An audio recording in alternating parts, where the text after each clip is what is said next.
even before the hearing daw po, alam na ng mga congressman yung gagawin. Essentially, parang scripted yung budget hearings. Scripted daw po yung budget hearing, sir. Hindi po totoo yan. Siya po ang scripted, siya po ang budol, peke po, dahil nakita niyo naman may binabasa siya. Pinaral niya na meron siyang mga kakampi na nag-abogado sa kanya, nandun na, si minute, di ba? Ibig sabihin, ayaw niya talagang sumagot sa confidential fund dahil hindi niya kaya ipaliwanag. Kasi ninakaw niya yung pera. Ang tanong diyan, isauli niya dapat yung pera. Hindi pa final. Hindi totoo yan na hindi pa final dahil ilang beses niya na sinagot. In fact, ang 3 beses yan sinagot niya ng audit observation memo.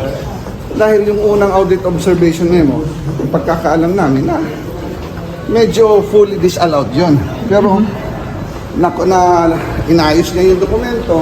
So kalahati lang yung kanyang kalahati na lang yung naayos niya. Okay. Sir, ano mangyayari sa budget ng OVP ngayon? After yesterday's ruling ng panel?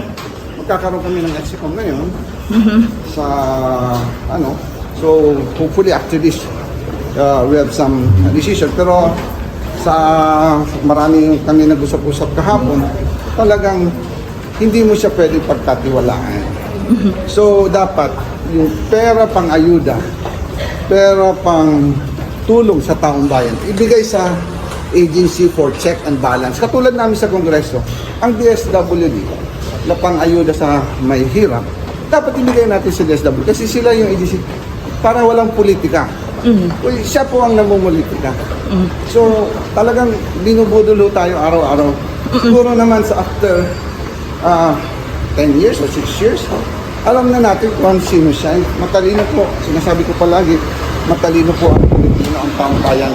Alam nila kung ikaw nagsisinungaling, alam nila kung ikaw nabubudol, and matindi po ang karma sa 27,000 na pinatay. Kailangan po ng hustisya.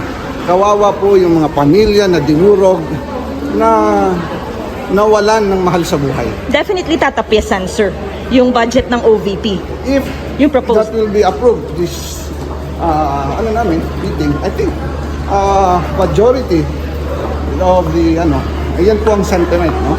Hindi mo pwede dahil nawalan na nga tayo ng pondo, ibibigay mo pa ba? Small amount pa lang yun. How much worth ngayon? 2 billion. So